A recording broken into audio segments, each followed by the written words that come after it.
Sometimes a guitar isn't just an instrument.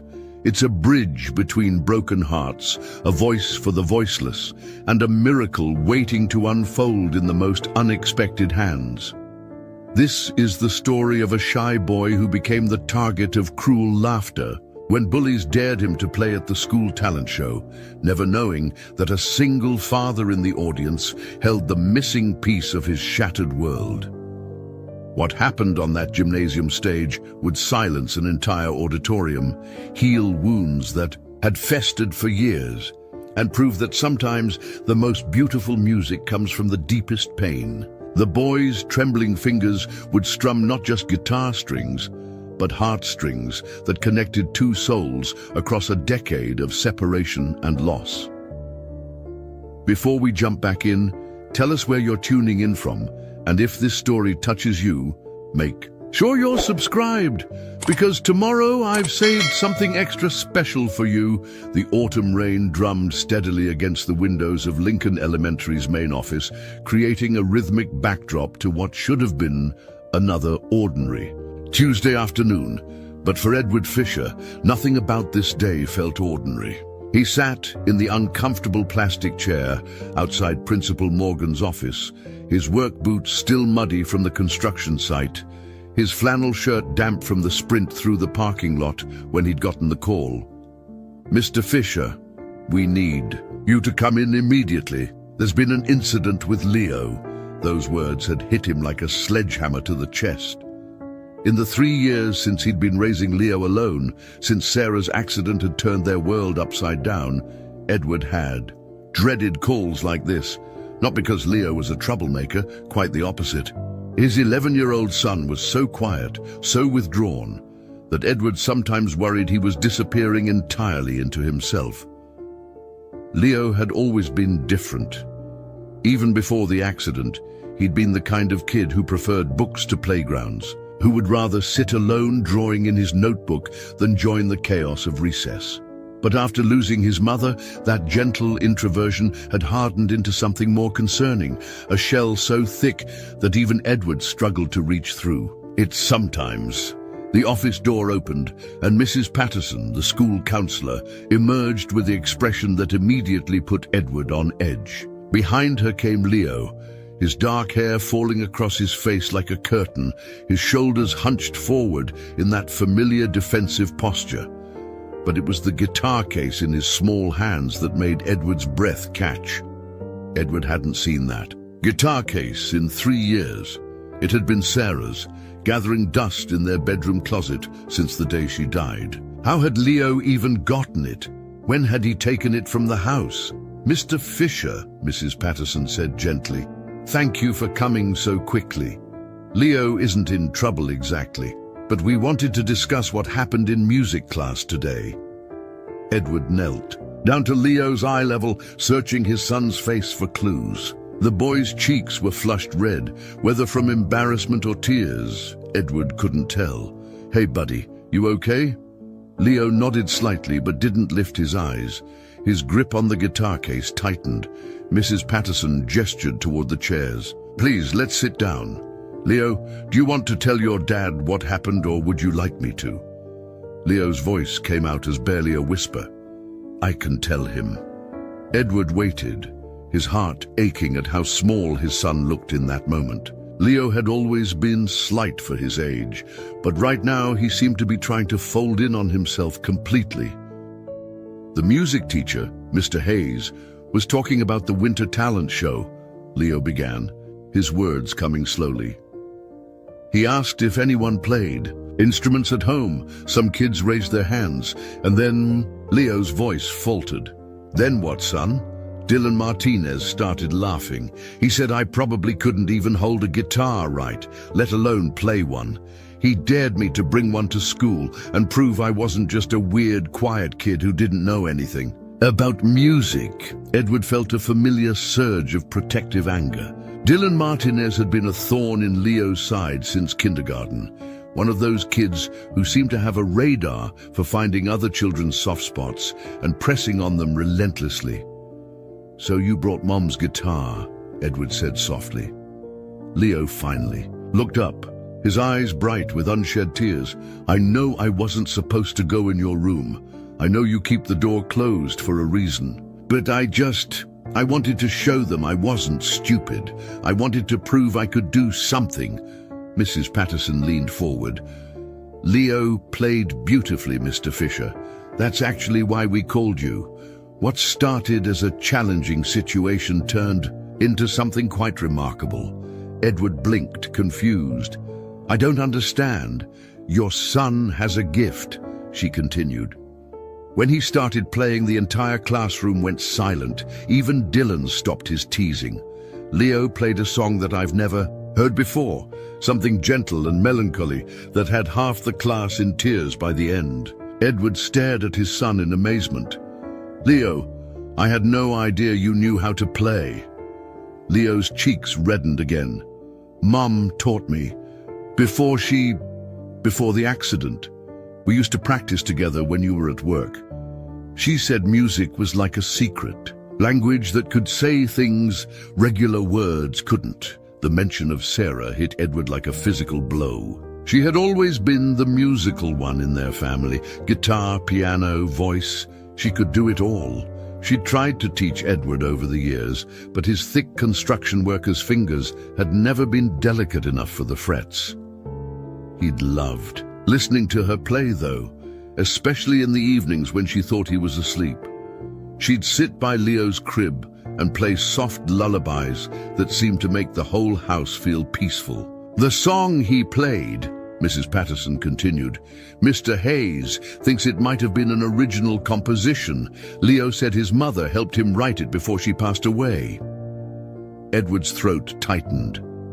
Sarah had been working on a song in those final weeks before the accident. He'd hear her humming it while she did dishes or folded laundry, see her scribbling lyrics on scraps of paper that she'd stuff into her pockets. He'd assumed it was lost forever, just another piece of her that had vanished with the crash. "I finished it," Leo said quietly.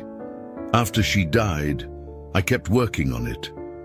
I remembered the melody, and I wrote down the words I thought she would have wanted. I play it sometimes when I miss her too much." Edward had to look away for a moment to compose himself. How had he missed this? How had his son been carrying this musical connection to Sarah all this time? And Edward had been completely oblivious. "To it, Mr. Fisher," Mrs. Patterson said gently. "Mr. Hayes would like to talk to you about the possibility of Leo performing in the Winter Talent Show. What happened today started as teasing, but it ended with genuine appreciation from his classmates. We think it might be good for Leo's confidence." Leo shook his head quickly. "I don't want to perform in front of everyone. Today was scary enough." Edward studied his son's face. He could see the conflict there, a desire to share his music warring with his natural shyness and fear of being judged. It was the same expression Sarah used to get when she was torn between wanting to perform and worrying she wasn't good enough. "What if we practiced together?"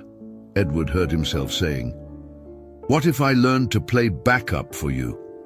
Both Leo and Mrs. Patterson looked at him in surprise.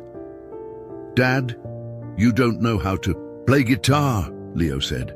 Edward smiled for the first time since getting the phone call. "Then I guess you'll have to teach me, just like Mom taught you." Something shifted in Leo's expression, a tiny spark of possibility breaking through the fear. "You really want to learn?" Leo asked. Edward nodded, feeling more certain with each word. "I really want to learn, and maybe it's time I heard that song your mum was working on." Leo clutched the guitar case tighter, but this time it looked less like he was protecting himself and more like he was holding on to something precious. "Okay," he whispered. "I can teach you." As they walked out of the school together, Edward realized that this moment, this unexpected crisis that had brought them here, might actually be the beginning of something beautiful. For 3 years, he'd been trying to figure out how to connect with his son, how to fill the void that Sarah's death had left in both their lives. Maybe the answer had been sitting in their bedroom closet all along, waiting for a shy boy's courage. and a bully's dare to bring it back into the light. Edward Fisher's alarm buzzed at 5:30 a.m. every weekday morning, just as it had for the past 3 years. The sound cut through the silence of their small 2-bedroom house on Oakwood Street like a rusty knife, jarring him from whatever restless sleep he'd managed to find. He rolled over in the bed that still felt too big, too empty, despite the years that had passed since Sarah's side had gone cold. The routine was always the same. Coffee first, black, strong, and bitter enough to shock his system awake. Then, a quick shower, work clothes that smelled faintly of sawdust and drywall compound, and a breakfast of whatever he could throw together while making Leo's lunch. By 6:45, he'd be quietly checking on his son, who would be curled up in his twin bed, dark hair splayed across the pillow, looking smaller and more fragile than any 11-year-old should. Preparing and narrating this story took us a lot of time, so if you are enjoying it, subscribe to our channel. It means a lot to us. Now back to the story. Edward worked construction for Hartwell and Associates, a mid-sized company that specialized in commercial buildings throughout Cedar Falls and the surrounding counties. It was honest work, decent pay, and flexible enough that he could usually adjust his schedule when Leo needed him. But it also meant long days, aching muscles, and hands that were permanently stained with dirt and calluses. He'd been doing this dance alone for 3 years now. Single father, full-time worker, cook, cleaner, homework helper, and everything else that parenting demanded. Some days, he felt like he was barely keeping his head above water. Other days, like when Leo would surprise him with a drawing he'd made at school, or when they'd have one of their rare conversations that lasted longer than a few sentences, Edward felt like maybe he was getting the hang of it. But most days, if he was being honest, he felt like he was failing. Leo had always been a quiet kid, even when Sarah was alive. She used to joke that he'd gotten his father's thoughtful nature and her artistic soul, which made him the perfect combination of observer and dreamer. But after the accident, that natural introversion had morphed into something more concerning. Leo barely spoke unless directly asked a question. He spent most of his free time alone in his room, drawing in sketchbooks or reading library books about faraway places. He had no close friends, showed little interest in sports or typical boy activities, and seemed to move through life like he was trying not to take up too much space. Edward had tried everything he could think of. He'd signed Leo up for Little League, but the boy had spent most games sitting in the dugout, staring at the clouds. He'd enrolled him in art classes at the community center, thinking that might tap into his creative side. But Leo had quit after 2 sessions, claiming the other kids were too loud. He'd even tried family counseling for a while, but Leo had sat through most sessions in silence, answering the therapist's questions with shrugs and one-word responses. The house they lived in was modest but comfortable, a 1970s ranch-style home, with 3 bedrooms, 1 bathroom, and a small backyard that backed up to a wooded area. Sarah had fallen in love with it when they'd first looked at it 7 years ago, pregnant with Leo and full of dreams about the family they were going to build. She talked about putting in a garden, maybe adding a deck where they could sit in the evenings and watch Leo play in the yard. Most of those dreams were still just dreams. Edward had never gotten around to the deck, and the only thing growing in the backyard was weeds and the old oak tree that dropped leaves all over everything each fall. But it was home, and it was paid for, and it provided the stability that Leo needed, even if it sometimes felt more like a museum of memories than a place where new life was happening. The master bedroom had become Edward's private shrine to Sarah. He kept the door closed most of the time, not because he was trying to preserve anything, but because walking into that room still felt like stepping into a wound that hadn't quite healed. Her guitar was in the closet, along with boxes of sheet music, half-finished songs, and the small recording device she'd used to capture melodies when inspiration struck. Her clothes were still hanging in the closet, Her perfume still sat on. The dresser and her wedding ring was in a small jewelry box on the nightstand, the one thing from the accident that had come back undamaged. Edward hadn't touched any of it. He told himself it was because Leo might want these things someday, but the truth was that he didn't know how to let go. Sarah had been the music in their house, literally and figuratively. She'd been the one who sang while she cooked dinner, who played lullabies when Leo couldn't sleep, who filled the silence with melodies that made everything feel warmer and more alive. Without her, their home had become a place of quiet routines and careful politeness. Edward and Leo coexisted rather than truly lived together. They ate dinner while watching the news or doing homework. They talked about practical things, school, chores, what to have for breakfast. They were kind to each other, respectful and careful not to push too hard into the spaces where grief still lived. But there was no music, there was no laughter that lasted longer than a few seconds. There were no spontaneous moments of joy or connection that used to make their little family feel complete. Edward knew that Leo was struggling with more than just typical preteen awkwardness. The boy had inherited Sarah's sensitive nature, but without her guidance, he seemed lost in a world that felt too big and too harsh for someone with such a gentle spirit. Edward watched his son navigate the brutal social dynamics of elementary school, the teasing, the exclusion, the casual cruelty that kids could inflict on anyone who was different, and felt helpless to protect him. Dylan Martinez was just the latest in a series of kids who seemed to target Leo for reasons Edward couldn't quite understand. Maybe it was because Leo was an easy target. He never fought back, never caused drama, never drew attention to the bullying. Or maybe it was because there was something about quiet, artistic kids that threatened the more aggressive children, some instinct that made them want to test whether gentleness was actually weakness. Edward had tried talking to Leo about standing up for himself, but those conversations never went anywhere productive. Leo would nod and agree that he should be more assertive, but then nothing would change. He'd come home from school with the same defeated expression, the same slumped shoulders, the same reluctance to talk about his day. Work was Edward's escape from the worry and frustration of single parenting. On the construction site, problems had clear solutions. If a wall was crooked, you tore it down and built it straight. If a measurement was wrong, you measured again and cut a new piece. There was satisfaction in working with his hands, in seeing tangible progress at the end of each day, in being part of a team where communication was direct and relationships were straightforward. His co-workers at Hartwell and Associates had been supportive after Sarah's death, giving him the time and space he needed to figure out his new reality. Frank Kelly, the site foreman, had become something of a mentor, offering practical advice about everything from dealing with school administrators to finding reliable babysitters. Caleb Wright, one of the younger guys on the crew, often invited Edward and Leo to barbecues or baseball games, trying to draw them into a social circle that might help fill some of the emptiness.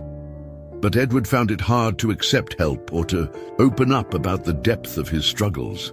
He'd always been self-reliant, the kind of man who solved his own problems and took care of his own family. Admitting that he was overwhelmed, that he wasn't sure he was enough for Leo, felt like admitting failure in the most fundamental way possible. So he kept pushing forward day after day, hoping that consistency and patience would eventually pay off.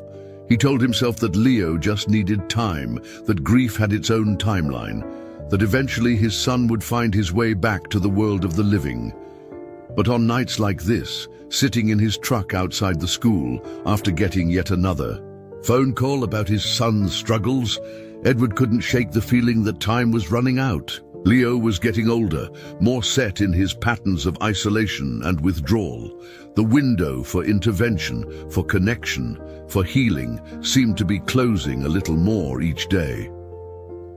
What Edward didn't know, as he sat in that uncomfortable plastic chair waiting to learn about the latest crisis, was that sometimes the thing you've been searching for has been waiting in the most unexpected place all along. Sometimes the key to healing isn't moving forward, it's going back to pick up the pieces you thought were too broken to save. The drive home from Lincoln Elementary was filled with an uncomfortable silence that stretched between Edward and Leo. Like a chasm neither knew how to cross. Leo sat in the passenger seat, the guitar case balanced carefully across his lap, his fingers tracing the worn leather handle with an almost reverent touch. Edward kept stealing glances at his son, trying to process what he'd just learned, trying to reconcile the quiet, withdrawn boy he knew with the musical prodigy that Mrs. Patterson had described. When they pulled into their driveway on Oakwood Street, neither of them moved to get out immediately. The autumn sun was beginning to set, casting long shadows across their small front yard and making the windows of their house glow like amber.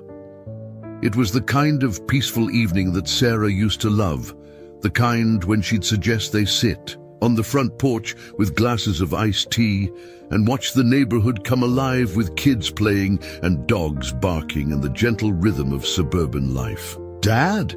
Leo's voice was so soft that Edward almost missed it. "Yeah, buddy. Are you mad at me for taking Mum's guitar without asking?" Edward turned off the engine and really looked at his son. Leo's dark eyes were wide with worry, his small hands still clutching the guitar case like it might disappear if he let go. In that moment, Edward saw Sarah so clearly, it took his breath away. The same expressive eyes, the same way of holding on to things that mattered, the same gentle vulnerability that made you want to protect them from every harsh thing in the world. "No, Leo, I'm not mad." Edward's voice was rougher than he intended. I'm sorry I didn't know you could play. I'm sorry I kept all of Mum's things locked away where you couldn't reach them. They sat in the truck for another moment, watching their neighbors go about their evening routines. Mrs. Chen from next door was watering her flower boxes. The Peterson kids were riding their bikes in circles around their driveway. Everything looked normal, ordinary, but Edward felt like something fundamental had shifted in the past hour. "Can I show you?" Leo asked suddenly. "The song I played today? The one Mom and I were working on?"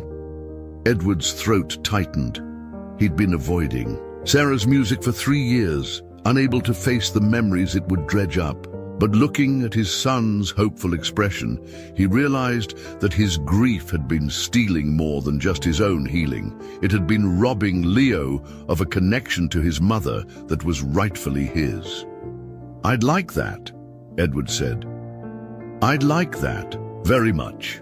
Inside the house, Leo disappeared into his bedroom for a few minutes while Edward stood in the living room, trying to prepare himself for whatever was about to happen. The space felt different somehow, charged with possibility in a way it hadn't for years. Their modest furniture, the brown sectional sofa that had seen better days, the coffee table covered with Leo's homework and Edward's work magazines, the bookshelf stuffed with an eclectic mix of technical manuals and fantasy novels, suddenly looked like the setting for something important rather than just a place where they existed side by side. When Leo emerged, he'd changed out of his school clothes into jeans and one of his favorite t-shirts, and he carried the guitar with more confidence than Edward had ever seen him display. He settled cross-legged on the carpet in front of the couch, cradling the instrument with a familiarity that spoke of countless hours of practice. "This is a Martin D28, Leo said, running his hand along the guitar's wooden body. "Mum always said it was her most precious possession, even more than her wedding ring, because music was what brought you two together." Edward blinked in surprise. He'd never told Leo that story, about how he'd first met Sarah at an open mic night at Murphy's Tavern downtown, how she'd been playing this exact guitar when he'd fallen in love with her voice before he'd even seen her face. How had she shared that with Leo without Edward knowing? Leo began tuning the guitar with practiced movements, his ear tilted toward the strings as he adjusted each peg with tiny, precise turns. She taught me that you have to listen really carefully, he explained. Not just to whether it sounds right, but to how it feels when you play it. She said every guitar has its own personality. As Leo's fingers found their positions on the fretboard, Edward noticed details he'd somehow missed before. His son's hands were no longer the chubby, uncoordinated hands of a little boy. They'd grown longer, more graceful, with calluses on the fingertips that spoke of serious practice. When had that happened? When had Leo transformed from a child fumbling with toys into a young person who could handle something as complex as Sarah's beloved guitar? The song is called Finding Home, Leo said softly. Mom said it was about all the different places we look for happiness, and how sometimes home isn't a place at all. It's the people who love you. The first chord rang out clear and true, and Edward's world tilted on its axis. It was Sarah's sound, that particular warmth and richness that her Martin had always produced, but filtered through Leo's smaller hands and different touch. The melody that followed was hauntingly beautiful, a series of notes that seemed to tell a story all by themselves before Leo even began to sing.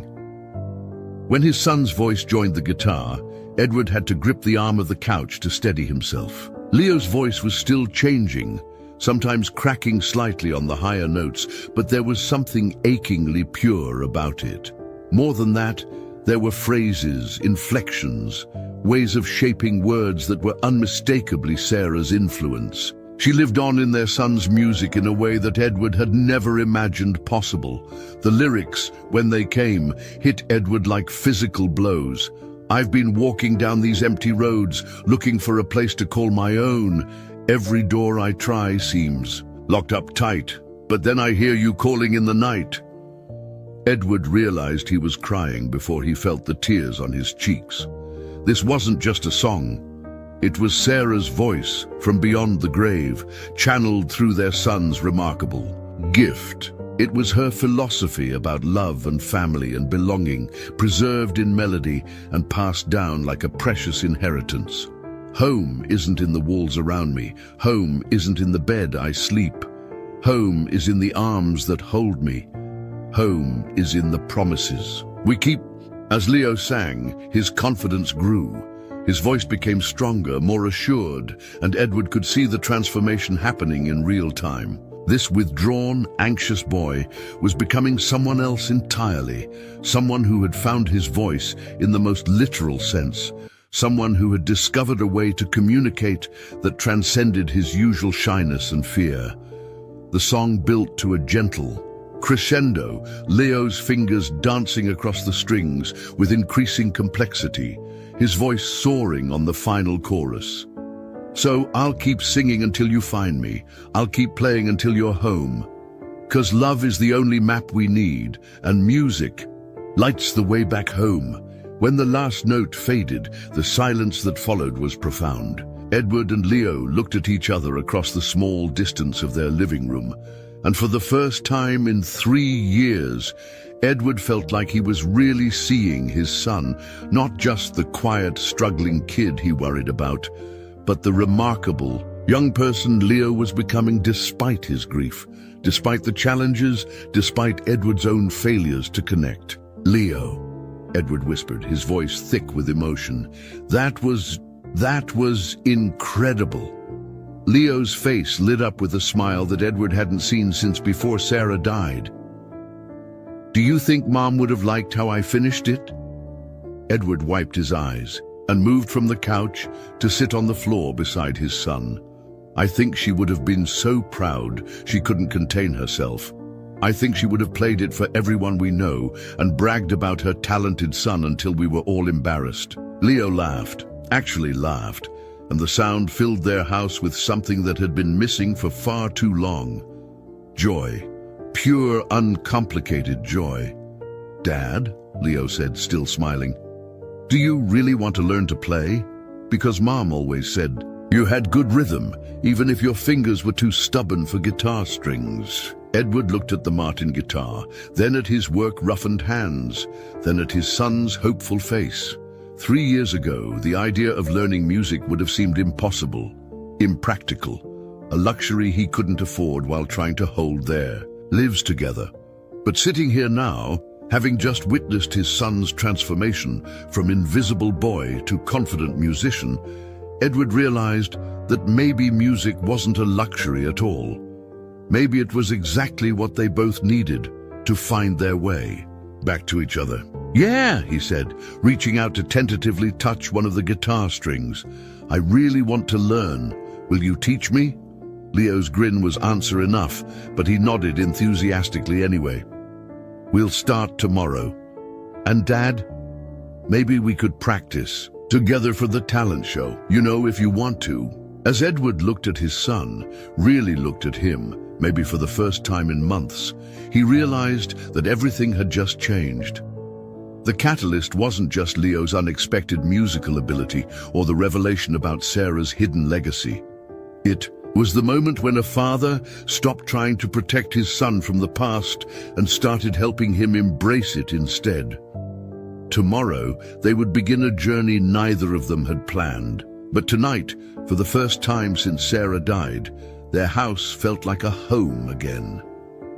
The next morning arrived grey and drizzling, the kind of November weather that made getting out of bed feel like an act of defiance against the universe. Edward woke before his alarm, his mind already racing with doubts about the promise he'd made to Leo the night before. In the harsh light of morning, his enthusiasm for learning guitar felt foolish, impractical, another well-intentioned commitment that would probably end in disappointment for both of them. He lay in bed for an extra 10 minutes, staring at the ceiling and listening to the rain tap against his bedroom window. His hands were already sore from yesterday's work. They'd been installing drywall on the 3rd floor of a new office building, and his fingers had that deep ache that came from gripping tools for 8 straight hours. How was he supposed to learn delicate finger-picking with hands that were better suited to swinging hammers? When he finally made it to the kitchen, Leo was already up, sitting at their small breakfast table with a bowl of cereal and an old guitar instruction book spread out beside him. The sight made Edward's chest tighten with a mixture of affection and anxiety. His son had clearly been up early, planning their first lesson with the kind of careful preparation that reminded Edward painfully of Sarah. "Morning, Dad," Leo said, without looking up from the book. "I found this in Mom's music stuff. It's got basic chord charts and everything." Edward poured himself coffee and glanced over Leo's shoulder at the book. The pages were filled with diagrams that looked like complicated mathematical equations, dots and lines and numbers that were supposed to represent finger positions on guitar strings. It might as well have been written in a foreign language. "Looks comprehensive," Edward said carefully. Leo finally looked up, his dark eyes bright with excitement. "I thought we could start with just 3 chords. That's all you need for most songs, Mom always said. C major, G major, and F major. Once you can switch between those smoothly, you can play hundreds of songs." Edward sat down across from Leo, trying to match his son's enthusiasm while privately wondering what he'd gotten himself into. The guitar was propped against the wall nearby, and just looking at it made his fingers feel clumsy and inadequate. He was 42 years old, for crying out loud. His brain wasn't wired for learning new tricks, especially not musical ones. "About that," Edward began slowly. "Leo, I want you to know that this might take me a while to pick up. I'm not exactly what you'd call naturally musical." Leo's face fell slightly. "Are you changing your mind? Because it's okay if you don't want to." "No," Edward said quickly. "No, I want to learn. I just want to make sure you don't get frustrated with me when I can't keep up. Your mom had natural talent. I might be more of a project." The truth was Edward was terrified of failing at this. Everything else in his relationship with Leo had been about practical things, making sure he ate enough vegetables, got his homework done, had clean clothes for school. Those were tasks with clear, success metrics, but music was different. Music required vulnerability, creativity, emotional expression, all the things that Edward had been carefully avoiding for the past 3 years. What if he was terrible at it? What if his clumsy attempts at playing ruined the beautiful moment they'd shared the night before? What if Leo realized that his father was just as lost and broken as he was, just better at hiding it? Leo studied his father's face with the kind of perceptive intensity that always surprised Edward. Sometimes he forgot how intuitive his son was, how carefully he watched the adults around him for signs of what was really going on beneath the surface. "Dad," Leo said softly, "you know when Dylan Martinez dared me to bring the guitar to school?" Edward nodded. "I almost didn't do it. I sat in my room for like an hour yesterday morning, holding the case, thinking about all the ways it could go wrong. What if I forgot the chords? What if my voice cracked? What if everyone laughed at me even more than they already do?" Edward leaned forward, surprised by this glimpse into his son's inner world. "What made you decide to go through with it?" Leo shrugged, but his eyes were serious. "I kept thinking about what Mom used to say when I was scared to try something new. She said being brave doesn't mean you're not scared. It means you do the thing anyway, even though you're scared." The simple wisdom of it hit Edward like a punch to the gut. Here was his 11-year-old son who had faced down a room full of skeptical classmates and bullies, offering him the same courage that Sarah had once given them both. How had he not seen how much strength Leo had been developing on his own? "Besides," Leo continued, "even if you're not good at first, we'll be learning together. That's different than trying to do it alone." Edward looked at his son, really looked at him, and saw Sarah's compassion mixed with a resilience that was uniquely Leo's own. This boy, who barely spoke above a whisper in most situations, was offering to be his teacher, his partner, his guide into a world that had always seemed closed. Off to Edward, but the doubt still crowded his mind. He thought about his work schedule, long days that left him exhausted and short-tempered. He thought about the calluses on his fingertips that might make pressing guitar strings painful. He thought about the neighbors who might hear them practicing and wonder what kind of noise was coming from the Fisher house. Most of all, he thought about the talent show that Leo had mentioned. The idea of performing in public made Edward's stomach churn. He'd spent most of his adult life trying to avoid being the center of attention, preferring the background role of provider and protector. The thought of standing on a stage in front of other parents, other families who had their acts together, felt like signing up for public humiliation. "Leo," Edward said carefully, "about the talent show. Even if I learned to play a few chords, I'm not sure I'm ready for performing in front of people." Leo's face fell again, more dramatically this time. "Oh, okay, I just thought, since you said you wanted to learn backup." Edward could see the disappointment settling over his son like a heavy blanket. It was the same expression Leo got when other kids didn't include him in playground games, or when birthday party invitations went to everyone in class except him. Edward recognized it because he'd been seeing it more and more frequently over the past few months. And each time it appeared, he felt like he was failing his son in some fundamental way. "It's not that I don't want to," Edward said quickly. "It's just that performing is a big step. Maybe we should focus on learning the basics first and see how it goes." Leo nodded, but the spark of excitement had dimmed considerably. "Sure, that makes sense." They sat in awkward silence for a moment, the weight of unspoken expectations hanging between them. Edward could see that Leo had been envisioning something more than just casual lessons. He'd been imagining a partnership, a shared adventure, that would culminate in them standing together on stage like he used to do with Sarah. The fact that Edward was already putting limitations on that dream felt like another small betrayal. But the alternative, committing to something he might not be able to deliver, seemed worse. Edward had learned to be careful with promises after Sarah died. Leo had already lost so much, Edward couldn't bear the thought of adding another disappointment to that list. "Maybe we should start small," Edward suggested. "Just you teaching me a few chords. See if these old fingers can handle it. We don't have to make any big plans right away." Leo picked at his cereal, not meeting Edward's eyes. "Yeah, okay, small steps." The phrase hung in the air like a compromise that satisfied no one. Edward knew he was being cautious to the point of cowardice, but the stakes felt impossibly high. This wasn't just about learning to play guitar, it was about whether he could be the kind of father Leo needed, whether he could step into the role that Sarah had filled so naturally, whether he could help his son heal without breaking something precious in the process. Outside, the rain was getting heavier, drumming against the kitchen window with increasing intensity.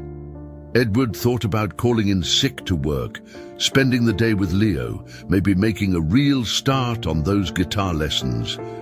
But then he thought about the project deadline at Hartwell and Associates, the crew counting on him, the bills that wouldn't pay themselves if he started taking days off for music lessons. "I should get ready for work," Edward said, standing up from the table. "But maybe tonight after dinner you could show me those chord charts." Leo brightened slightly. "Really? You want to try tonight?" "I want to try," Edward confirmed, though his voice carried more determination than confidence. "Just be patient with me, okay? I'm probably going to be pretty terrible at first." Leo grinned, and for a moment he looked like the carefree kid he'd been before Sarah died. "That's okay, Dad. Mom always said the best songs come from places that hurt a little at first." As Edward headed upstairs to get ready for work, he wondered if Leo realized how profound that statement was. Maybe learning to play music would hurt. His fingers, his pride, his carefully constructed walls around the grief he'd been avoiding. But maybe, just maybe, that hurt would be worth it if it helped him find his way back to his son. The question was whether he was brave enough to find out. That evening, Edward sat at his kitchen table, staring at the Martin guitar as if it were a wild animal that might bite him if he moved too quickly. Leo had positioned it carefully against the chair beside him, and the late afternoon light streaming through their window made the polished wood gleam like honey. It was beautiful, Edward had to admit, the kind of instrument that looked like it belonged in the hands of someone who actually knew what they were doing. "Okay," Leo said, settling into his chair with the instruction book open between them. "The first thing Mom always taught people was how to hold the guitar properly. Most beginners think it's about the hands, but it's really about how you position your whole body." Edward reached for the guitar hesitantly, his calloused fingers feeling clumsy against the smooth neck. The instrument was heavier than he'd expected, and awkward in his arms, like trying to embrace someone he'd just met. "No, Dad, turn it the other way," Leo said gently. "The big part goes against your body, and the skinny part points away from you." Edward repositioned the guitar, immediately feeling more foolish. "Like this? Better. Now put your right arm over the top so your hand hangs over the strings naturally. Don't grip the neck too tight with your left hand. You want to be able to move your fingers freely." For the next 20 minutes, Leo patiently adjusted Edward's posture, showing him how to cradle the guitar without tensing up his shoulders, how to position his thumb on the back of the neck, how to curve his fingers so they could press down on the strings without accidentally muting the ones next to them. It was like learning a completely new language with his body, and Edward found himself sweating with concentration despite the cool November evening. "This is harder than it looks," Edward muttered, trying to hold the C major chord that Leo had shown him for the third time. "Your fingers need to build up strength," Leo explained. "Mum said it's like going to the gym, but for your hands. The muscles have to learn where to go and how hard to press." Edward attempted to strum the chord, and instead of the clear, ringing sound that Leo produced so effortlessly, He got a dull thunk mixed with the buzzing of strings that weren't pressed down firmly enough. "That's normal," Leo said quickly, seeing his father's frustrated expression. "The first month is always rough. Mom used to say that every guitarist goes through the wounded animal phase where everything sounds terrible." Despite his embarrassment, Edward found himself smiling at that. He could imagine Sarah saying exactly that, probably while demonstrating some impossibly complex finger-picking pattern that made everything look easy.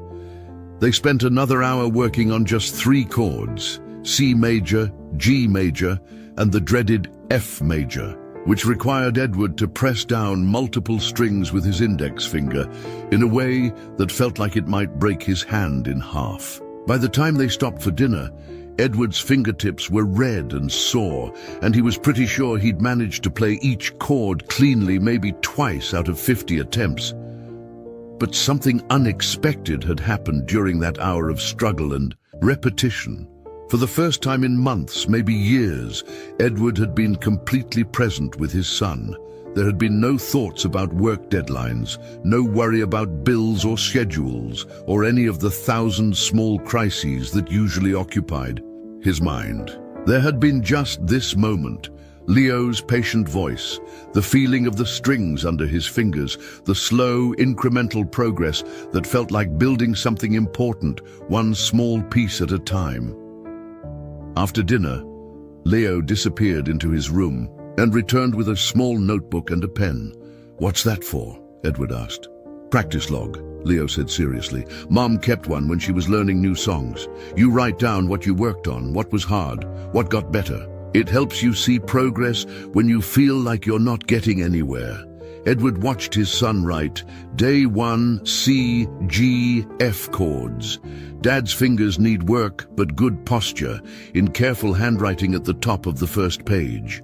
The simple act of documenting their lesson made it feel official somehow, like a real commitment rather than just an experiment they might abandon when things got difficult. "Leo," Edward said, setting down his coffee cup, "I need to ask you something."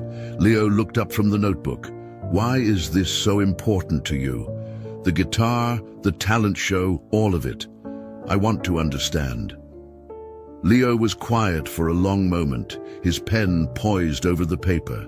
When he finally spoke, his voice was softer than usual. "After Mom died, I felt like part of me died too. The part that knew how to talk to people, how to be brave, how to do anything that mattered. But when I play her guitar, when I sing, the songs we worked on together, I feel like she's still here, like maybe I'm not as broken as I thought." Edward's chest tightened. He'd known Leo was struggling, but hearing it put so plainly made him realize how much his son had been carrying alone. "At school, everyone thinks I'm weird because I don't talk much, and I don't like the same things they do. But yesterday, when I played for the class, they listened, really listened. For 5 minutes, I wasn't the weird, quiet kid. I was someone who could make something beautiful." Leo looked up at his father with eyes that seemed older than 11. "I know the talent show is scary. I know we might mess up, but I thought maybe if we did it together, it would be less scary for both of us. And maybe other people would see that we're not just the sad family that lost their mom. Maybe they'd see that we're still here, still trying to make music." Edward stared at his son, overwhelmed by the courage and wisdom in those words. Here was this boy who barely spoke above a whisper in most situations, who avoided eye contact with classmates and teachers, articulating something profound about grief and healing and the power of shared vulnerability. "You know what?" Edward said, his voice rough with emotion. "You're right about all of it." Leo blinked in surprise. "Really?" Edward nodded, feeling something shift inside his chest. A door opening that had been locked for 3 years. "Really? I've been so focused on protecting you from getting hurt that I forgot you might also be protecting me. We've both been playing. It's safe, haven't we? Keeping quiet, keeping to ourselves, not taking any risks." Leo nodded. "But safe isn't the same as alive." Edward continued, thinking of Sarah and how she'd never chosen the safe option when it came to music, love, or parenting. Your mum didn't teach you to play guitar so you could keep it hidden in your bedroom. She taught you because music is meant to be shared. Edward reached across the table and took the pen from Leo's hand. Under his son's first entry, he wrote, "Goal, father-son performance at Winter Talent Show. Timeline, 6 weeks. Commitment, daily practice no matter what." Leo's eyes widened as he read the words. "Dad, are you sure? What if we're not ready?"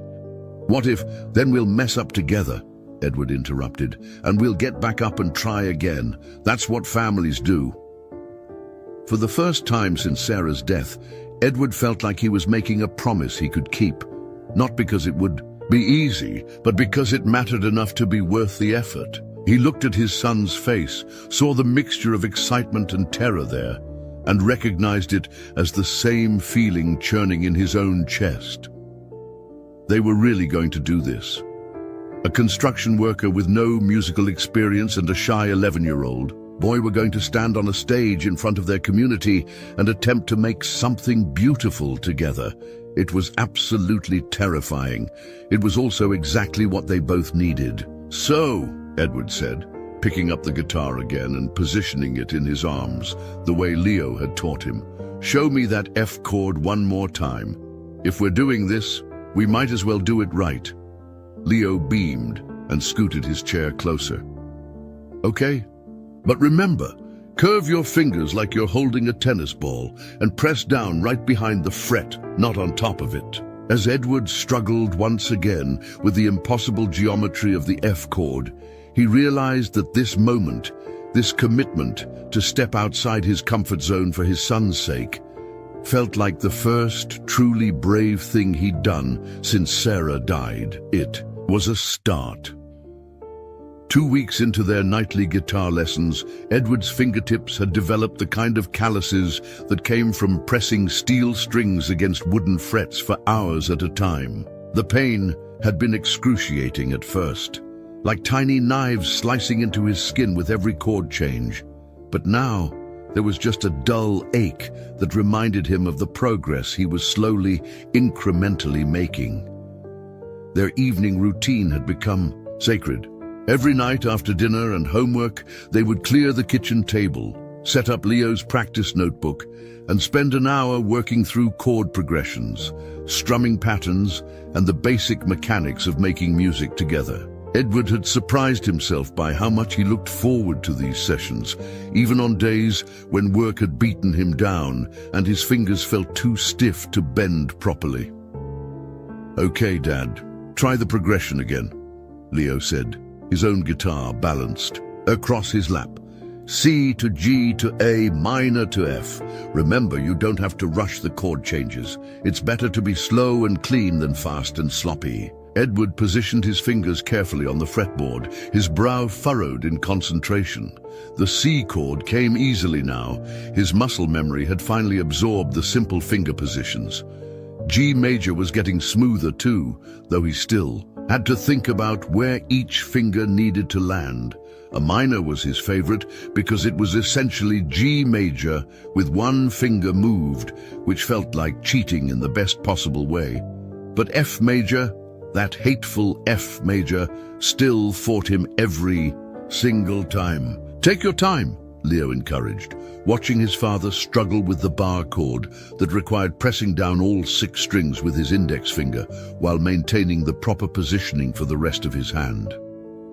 Edward pressed down, adjusted. His thumb position on the back of the neck pressed down harder and finally managed to get something that resembled the proper sound. He strummed carefully, and for once, all 6 strings rang out clearly.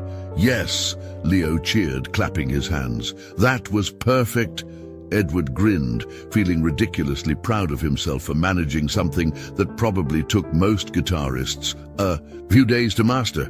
But there was something addictive about the challenge, about the way his brain had to coordinate with his hands in completely new ways, about the moment when muscle memory finally clicked and his fingers found their positions. Without conscious thought, Let's try it with the song, Leo suggested, flipping through the songbook they'd been working from. I want to try Wonderwall again. It uses the same progression. They'd been working on the Oasis song for a week now, partly because Leo had heard other kids at school talking about it, and partly because it was simple enough for Edward to manage while still sounding like a real song that people might recognize. Leo sang the melody while Edward played the basic chord progression, their two guitars creating a fuller sound than either could achieve alone. Edward still struggled with the transitions.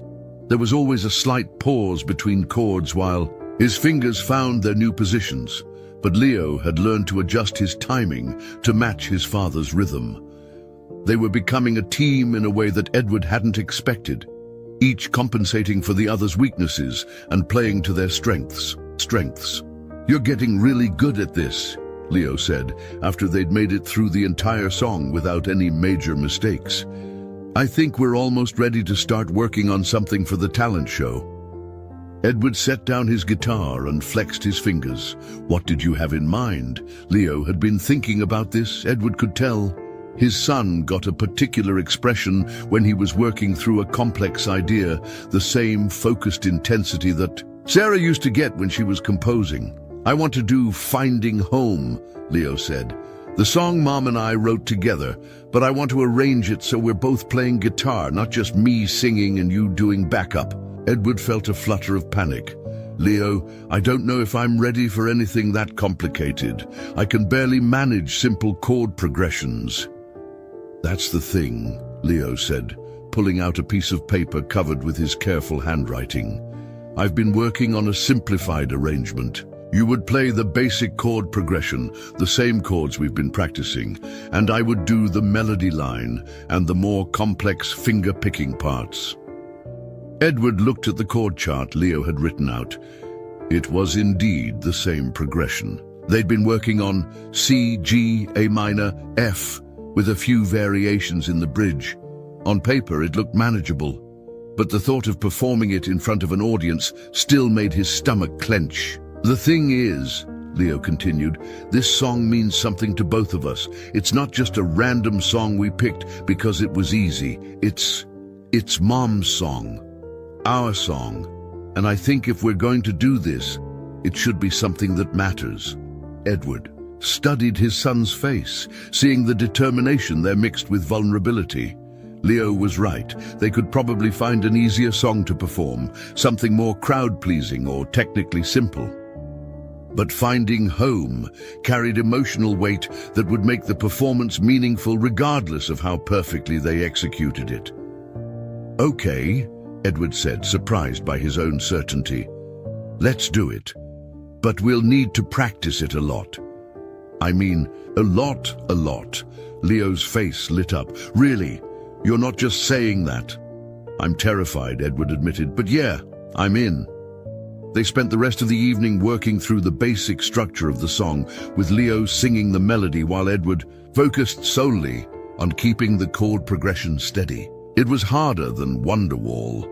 The timing was more complex, and there were a few chord changes that came faster than Edward was comfortable with, but there was something magical about hearing Sarah's words sung in Leo's voice, while his own hands provided the musical foundation. By the time they called it a night, Edward's fingers were cramping, and his head was spinning with chord charts and timing patterns. But as he lay in bed that night, he found himself humming the melody of Finding Home and mentally rehearsing the finger positions for the chord changes. The next few days brought a new intensity to their practice sessions. Leo had become a surprisingly effective teacher, patient but demanding, encouraging but honest about areas where Edward needed improvement. He would demonstrate techniques multiple times, break down complex passages into smaller pieces, and celebrate small victories with genuine enthusiasm. Your strumming pattern is getting much more consistent, Leo observed during their Thursday night practice, but you're still tensing up during the F chord transitions. Try to keep your shoulders relaxed. Edward had started bringing his guitar to work practicing basic chord changes during his lunch break while sitting in his truck. His co-workers at Hartwell and Associates had initially teased him about his new hobby, but Frank Kelly, the site foreman, had surprised everyone by revealing that he'd played bass in a blues band during his 20s. "Music gets in your blood," Frank had told Edward one afternoon while they were installing crown molding in what would become a conference room. "Once it's there, it never really leaves. Your boy's lucky to have a dad who's willing to learn alongside him." The comment had stuck with Edward, partly because it suggested that what he was doing wasn't just indulgent or impractical, but actually valuable in ways he might not have considered. He was modeling something for Leo, the willingness to be vulnerable, to struggle with something difficult, to risk failure for the sake of connection. At home, their practice sessions had started attracting an audience of one. Mrs. Chen from next door, who had begun timing her evening garden work to coincide with their music time. She would water her plants or deadhead her flowers while listening to them play, occasionally offering encouraging comments over the fence. "You two sound wonderful together," she had said the previous evening. "It reminds me of when my husband and I used to play piano duets. There's something special about making music with someone you love." Edward had felt a flush of pride at the compliment, mixed with amazement that their stumbling efforts could sound like something worth listening to, but he was beginning to understand that the technical perfection wasn't really the point. The point was the connection, the shared effort, the way music had given them a new language for expressing things that were too big or too complicated for regular words.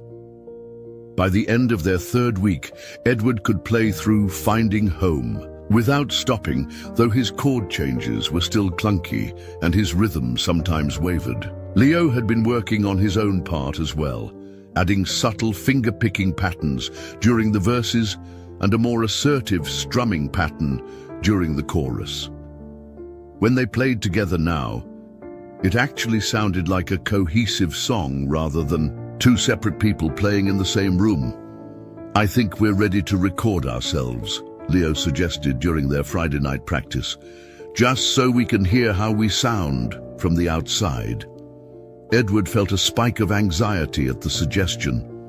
Recording felt too much like making it official, like creating evidence of their attempt that could be judged or criticized. But Leo was already setting up his phone to capture their performance, and Edward realized that this was another small step in the process of becoming brave enough to eventually perform for strangers.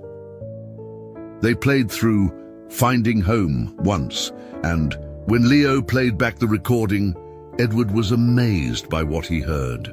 Yes, his playing was still rough around the edges, and yes, there were moments where the timing got slightly off, but there was also something undeniably moving about the combination of Leo's clear, emotional vocals and their two guitars weaving together to create something larger than either could achieve alone. "We sound like a real band," Edward said, shaking his head in wonder. Leo grinned. "We are a real band. We're the Fisher family band." As they packed up their guitars that night, Edward realized that somewhere in the past 3 weeks, something fundamental had shifted in their relationship.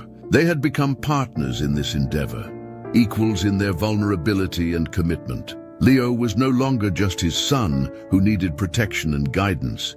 He was also his teacher, his collaborator, his fellow traveler on a journey toward something neither of them fully understood yet.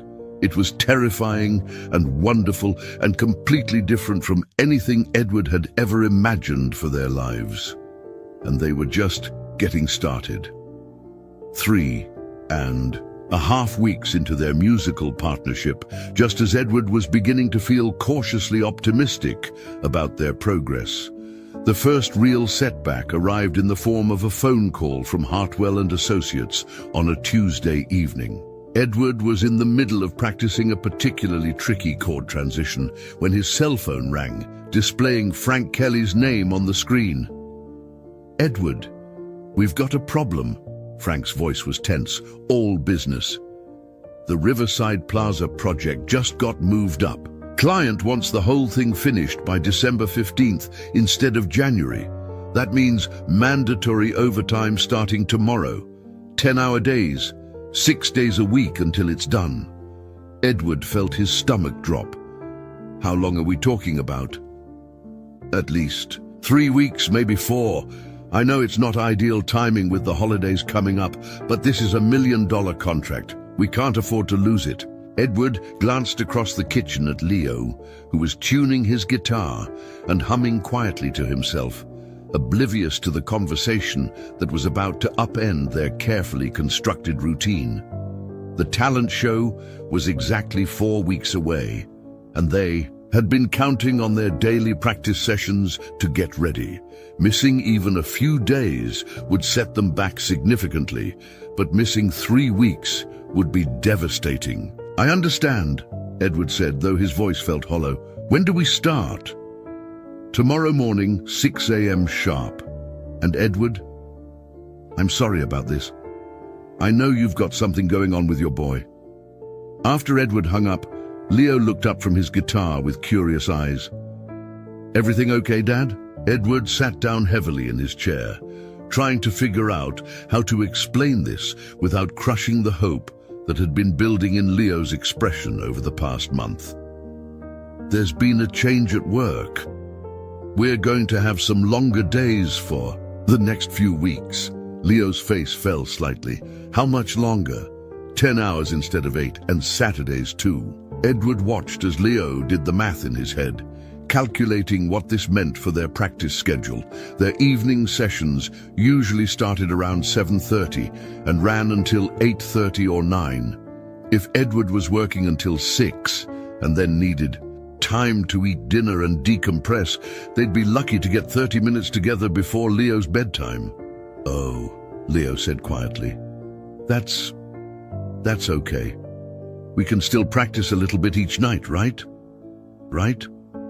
Edward's chest tightened at the forced optimism in his son's voice. Leo, I'm going to be pretty exhausted when I get home. And you have school, homework? I can do my homework faster, Leo interrupted. And maybe we could practice in the mornings. I could wake up earlier. The desperate eagerness in Leo's suggestion broke Edward's heart. His son was willing to sacrifice sleep, to restructure his entire routine just to keep their musical partnership alive. But Edward knew how brutal 10-hour construction days were, especially as winter weather made the work more difficult and dangerous. He'd come home drained, sore, and in no condition to concentrate on delicate fingerwork or complex timing. We'll figure something out, Edward said, but even he could hear the lack of conviction in his voice. The next morning arrived dark and cold, with the kind of November frost that made Edward's hands ache before he even picked up a tool. He left the house at 5:30 a.m., kissing Leo's forehead as his son slept, and didn't return until nearly 7 p.m. By the time he walked through the front door, his fingers were stiff from cold and exhaustion. His back ached from lifting heavy materials, and his mind felt foggy with fatigue. Leo was waiting for him in the kitchen, both guitars set up hopefully beside the table, homework already completed and stacked neatly to one side. Ready for practice? Leo asked brightly, though Edward could see the uncertainty lurking behind his smile. Edward looked at his hands, grimy with drywall dust, stiff from gripping tools all day, already cramping from overuse. He tried to make a simple C chord and winced as his fingers protested the movement. Give me a few minutes to clean up, he said, heading toward the bathroom to wash his hands and splash cold water on his face. When he returned, Leo had arranged their practice materials with optimistic efficiency. Chord charts, the practice notebook, even a thermos of coffee that he'd prepared for his father. The sight of his son's careful preparations made Edward feel even worse about what he was about to discover. They attempted to run through their usual warm-up exercises, but Edward's fingers felt like sausages on the fretboard. Chord changes that had become relatively smooth over the past few weeks now felt clumsy and uncertain. His timing was off, his strumming pattern inconsistent, and the F chord, that perpetual nemesis, seemed to have become completely impossible again. "It's okay, Dad," Leo said after Edward fumbled through the same passage for the third time. "You're just tired. Tomorrow will be better." But tomorrow wasn't better. Neither was the day after that, or the day after that. As the brutal work schedule continued, Edward found himself arriving home increasingly exhausted, his hands increasingly uncooperative, his patience increasingly thin. What had been a joyful evening ritual became a frustrating reminder of his limitations. By the end of the first week, their practice sessions had dwindled to 15-minute attempts that left both of them discouraged. Edward would struggle through a few chord progressions, make mistakes that he hadn't made in weeks, and then apologize for being too tired to continue. Leo would nod understandingly and put away the guitars, but Edward could see the disappointment accumulating in his son's eyes. "Maybe we should take a break until after the project is finished," Edward suggested after a particularly disastrous practice session. "Give my hands time to recover." Leo looked stricken. "But the talent show is in 3 weeks. If we stop practicing now, we'll never be ready." "Leo, I don't know if we're going to be ready anyway. Maybe we should consider—" "No," Leo interrupted, his voice sharper than Edward had ever heard it. "We can't quit. We promised." Edward saw something flash across his son's face, not just disappointment, but a deeper fear. The fear that, once again, circumstances beyond his control were going to take away something that mattered to him. The fear that the adult in his life was going to let him down, just like the world had let him down when it took his mother. "I'm not quitting," Edward said carefully. "I'm just being realistic about what we can accomplish in the next few weeks." But even as he said it, Edward knew that from Leo's perspective, there wasn't much difference between being realistic and giving up. His son had taken an enormous risk by allowing himself to hope for this shared performance, by believing that they could create something beautiful together despite their limitations. Now Edward was asking him to scale back that hope, to accept less than what they had dreamed of. That night, Edward lay in bed staring at the ceiling, his hands aching and his mind racing. Through the thin walls of their house, he could hear Leo in his room, playing his guitar softly, not their practice songs, but something new and melancholy that seemed to express all the frustration and sadness that his son was too polite to voice directly. The melody was beautiful and heartbreaking, and Edward realized that Leo was continuing to grow as a musician even while their partnership floundered. His son didn't need him to make music. Leo had talent and passion enough to carry himself forward. What he needed was a father who would keep his promises, who would find a way to show up even when it was difficult. By Thursday of the second week, Edward was beginning to panic. The talent show was 18 days away and they had barely touched their guitars in a week. Leo had stopped asking about practice and had started spending his evenings in his room, playing alone. The careful optimism that had characterized their musical journey was being replaced by a familiar pattern of disappointment and withdrawal. Edward knew he was losing his son again, not to tragedy this time, but to his own limitations and poor planning. He had made a promise that he was failing to keep, and every day that passed made the failure more complete. On Friday evening, as Edward sat in his truck outside their house, too tired to even go inside, he made a decision that surprised him with its clarity. He pulled out his phone and called Frank Kelly. "Frank, it's Edward. I need to talk to you about the overtime schedule." "What's up? You're not thinking of backing out, are you? Because I really need—" "No, I'm not backing out, but I need to leave by 5:30 every day instead of 6. I know it's only 30 minutes, but I've got something important I need to do with my son." There was a pause on the other end of the line. "Edward, you know I can't make exceptions. If word gets out that—" "Then don't pay me for the last 30 minutes, Edward interrupted.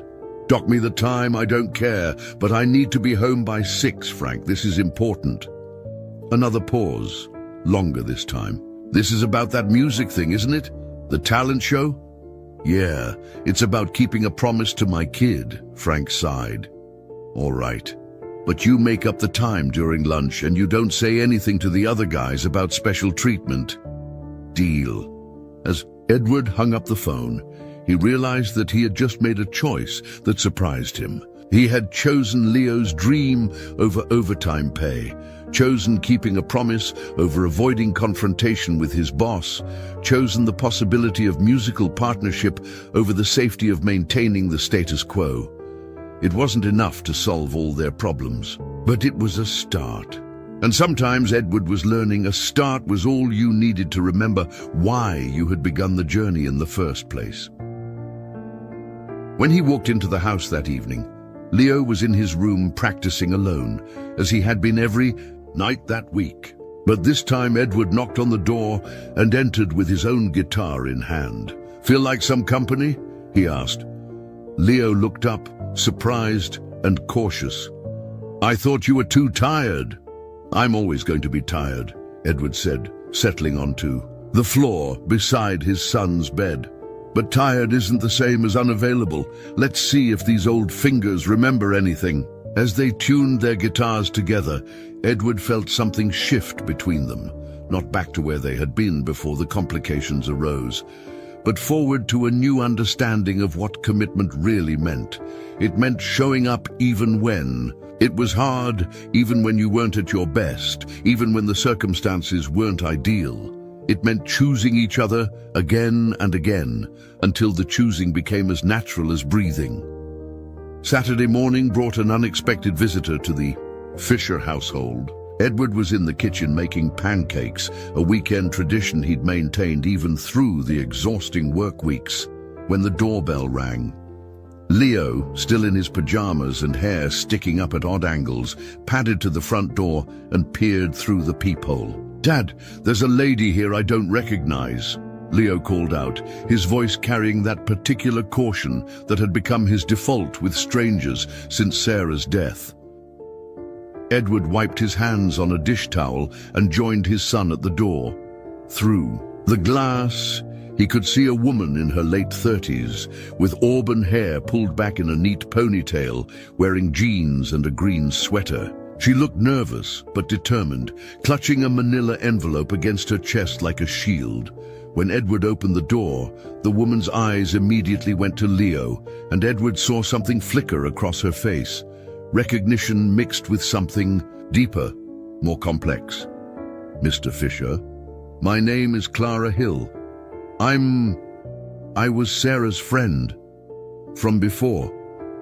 Her voice was soft but steady, with a kind of careful composure that suggested she'd rehearsed this moment multiple times. "I know this is unexpected, but I was hoping we could talk about Leo, about his music. Edward felt his stomach tighten. Sarah had had many friends before Leo was born, before their life had narrowed to focus on work and family and the everyday routine of building a life together. But most of those friendships had faded during the busy years of new parenthood. And after Sarah's death, Edward had been too overwhelmed to maintain connections with people who reminded him of everything he'd lost. "I'm sorry," Edward said carefully, "but I don't think I remember Sarah mentioning you." Clara's smile was sad but understanding. "That's because she didn't. Not to you anyway. May I come in? What I have to tell you, it's complicated and it's important." Leo tugged on Edward's sleeve. "Dad, she knows about my music." "How does she know about my music?" Edward looked down at his son, then back at Clara, whose expression had grown more urgent. "Please," she said, "I drove 3 hours to get here, and there are things you both need to know. Things about Sarah that she asked me to keep secret until the time was right." Against his better judgment, Edward stepped aside to let her in. Clara entered their small living room and looked around with the kind of careful attention that suggested she was seeing something she'd only heard described. Her eyes lingered on the guitars propped against the wall, the sheet music scattered across the coffee table, the practice notebook that Leo had left open to their latest session notes.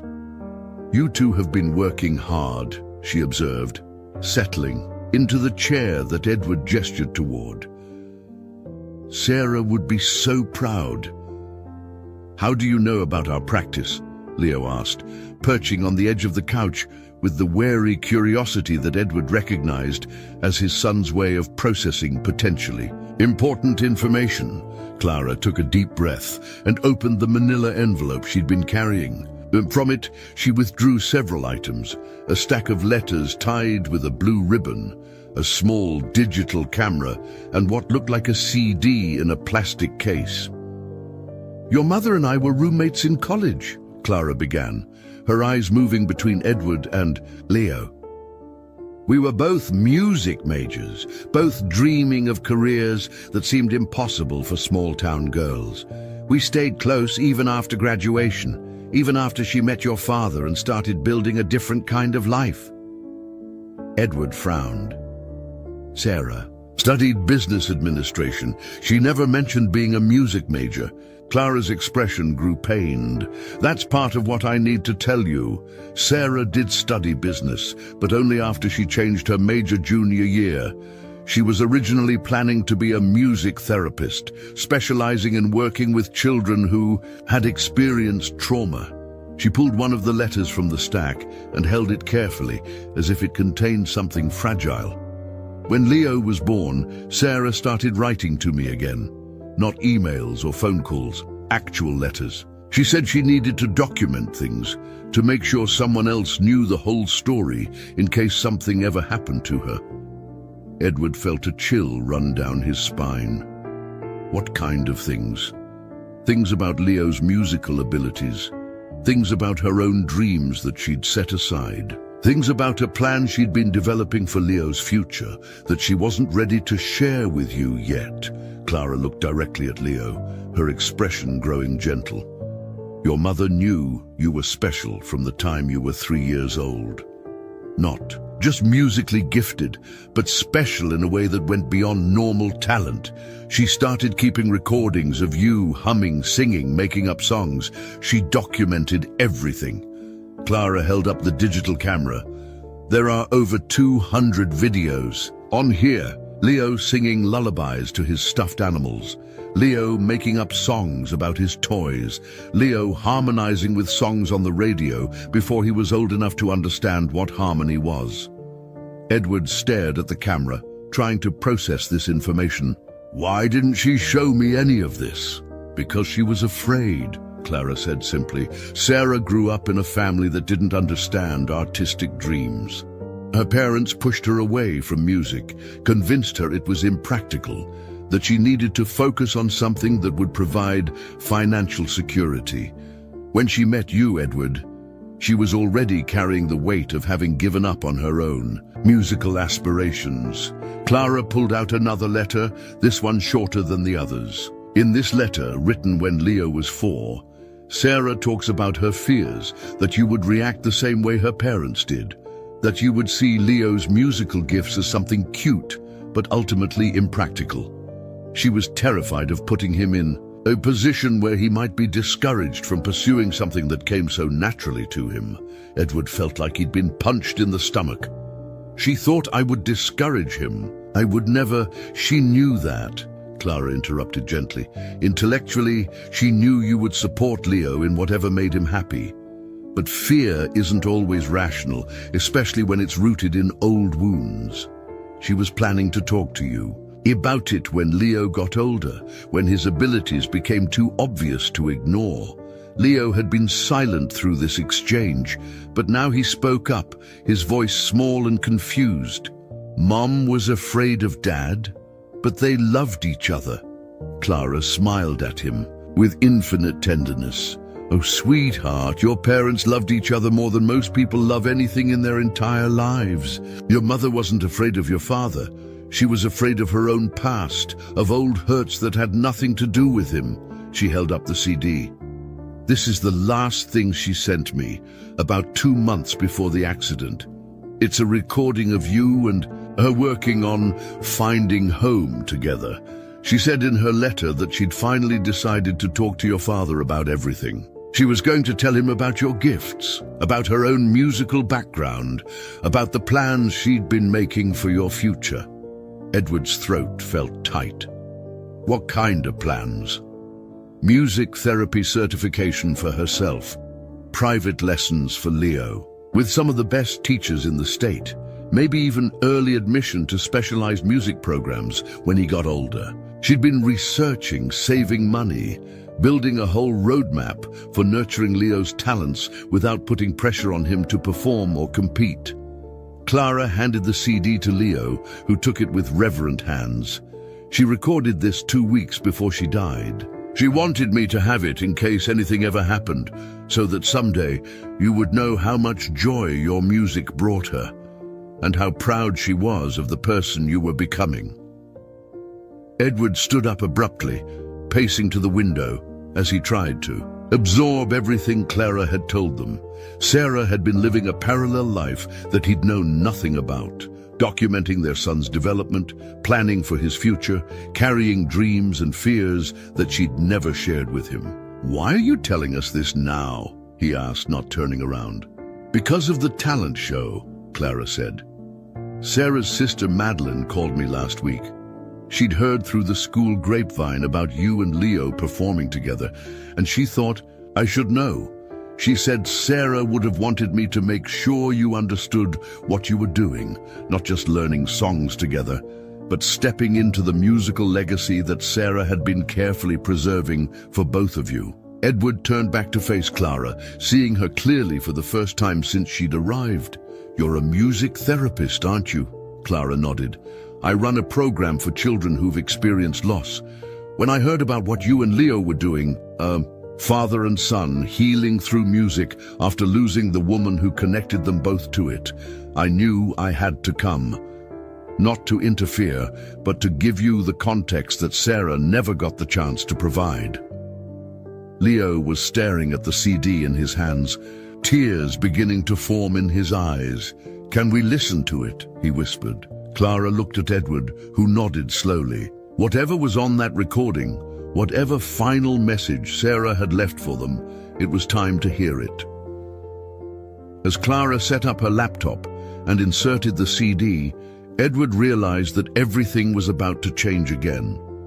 Just as they'd found their rhythm, together, just as they'd begun to understand what they were building, Sarah's voice was going to enter their story and rewrite everything they thought they knew about their family, their music, and their connection to each other.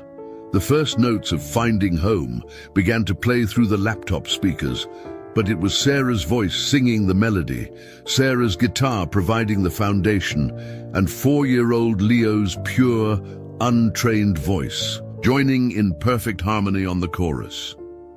Edward sank into his chair as the recording played, understanding for the first time that what he and Leo had been building together wasn't just their own creation. It was the completion of something Sarah had started years ago, a musical bridge between past and future that she'd constructed with love, patience, and the kind of faith that transcends even death. When the song ended, the three of them sat in silence, each lost in their own thoughts about love, loss, and the mysterious ways that music can carry the most important messages across seemingly impossible distances. Finally, Leo looked up at Clara with eyes that seemed older than his 11 years. "Do you think Mom knew that we would find each other through her songs?" Clara smiled through her tears. "Sweetheart, I think your mother knew exactly what she was doing. She was just giving you and your father the tools you would need to find your way back to each other when you were ready." Edward reached over and pulled his son into a fierce hug, finally understanding that their musical journey had never been about learning to play guitar or preparing for a talent show. It had been about discovering the family they'd always been, but had forgotten how to see. The gymnasium at Lincoln Elementary had been transformed for the winter talent show. Red and gold streamers hung from the basketball hoops, and a makeshift stage had been constructed at the far end of the room where folding chairs were arranged. In neat rows, parents, siblings, and friends filled every available seat, their conversations creating a warm buzz that bounced off the walls and high ceiling. Edward stood in the cramped hallway that served as a backstage area, tuning his guitar. For the third time in 10 minutes, his hands were steady, steadier than they'd been in weeks, but his stomach felt like it was hosting a gymnastics competition.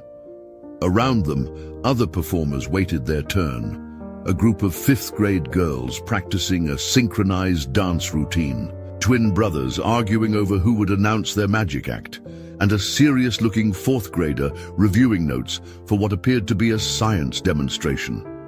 Leo sat cross-legged on the floor beside him, his own guitar balanced across his lap, eyes closed in the kind of meditative concentration that Edward had learned to recognize as his son's way of managing anxiety.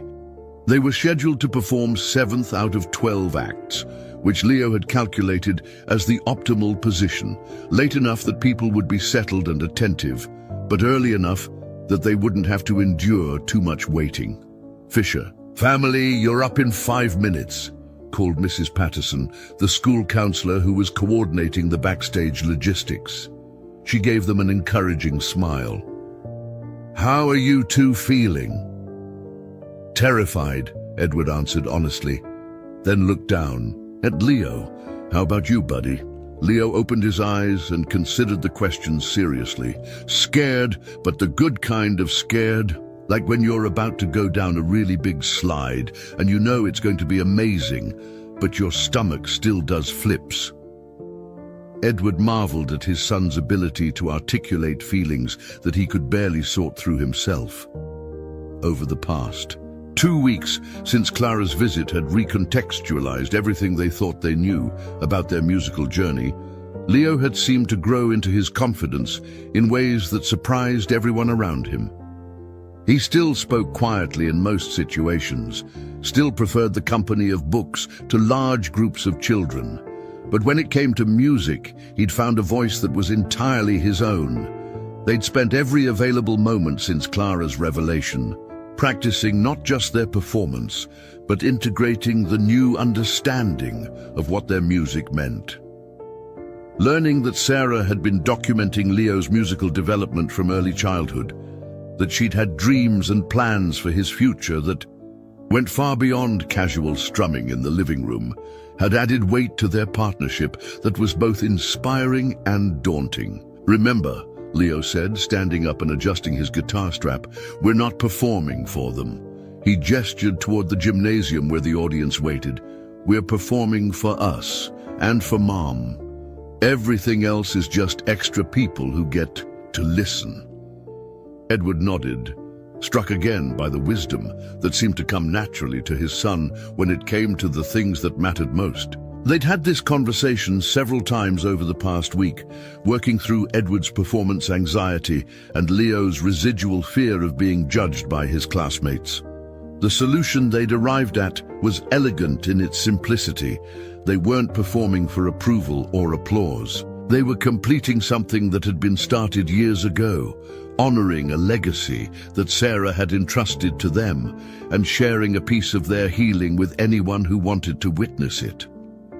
"Fisher family, you're on," Mrs. Patterson announced. And suddenly, there was no more time for nervousness or second-guessing. They walked onto the stage together, Edward carrying 2 folding chairs while Leo managed both guitars. The lights were brighter than Edward had expected, and the audience larger than it had seemed from the hallway. He could see faces he recognized from the school community, other parents he'd met at pickup, teachers who'd worked with Leo over the years, neighbors from their street. In the 3rd row, he spotted Clara Hill, who had driven down from her home 2 hours away to witness what she'd called Sarah's musical legacy coming full circle. Leo positioned his chair and adjusted his Microphone with the kind of calm efficiency that suggested he'd been performing on stages his entire life. Edward sat up beside him, checked that his guitar was still in tune, and tried to remember to breathe normally. "Hi, everyone," Leo said into the microphone, his voice carrying clearly through the gymnasium despite its characteristic softness. "My name is Leo Fisher, and this is my dad, Edward. We're going to play a song tonight that was written by my mom, Sarah, before she died 3 years ago." Edward felt a ripple of attention move through the audience. The casual chatter and shifting in seats quieted to respectful silence. "The song is called Finding Home," Leo continued, "and it's about how love is the thing that makes any place feel like where you belong. My mom started writing it when I was little, and she taught me the melody before she died. My dad learned to play guitar so we could finish it together." Edward looked out at the audience and saw faces that had softened with understanding. These weren't judges or critics. They were community members who knew their story, who had watched their small family navigate loss and slowly begin to heal. Some of them had probably wondered if Edward was managing okay as a single father, if Leo was developing normally despite his quiet nature, if they would ever find their way back to something that looked like joy. "This song," Leo said, "is for anyone who's ever felt lost and had to find their way back home." Leo struck the opening chord, clear and resonant in the suddenly quiet gymnasium. Edward joined in on the second measure, his part simple but solid, providing the foundation that allowed Leo's more complex melody to soar above it. When Leo began to sing, his voice carried Sarah's words with a purity that made several people in the audience reach for tissues. "I've been walking down these empty roads, looking for a place to call my own. Every door I try seems locked up tight, but then I hear you calling in the night." Edward found himself settling into the rhythm, his nervousness dissolving as the music took over. This was what they'd been working toward for months.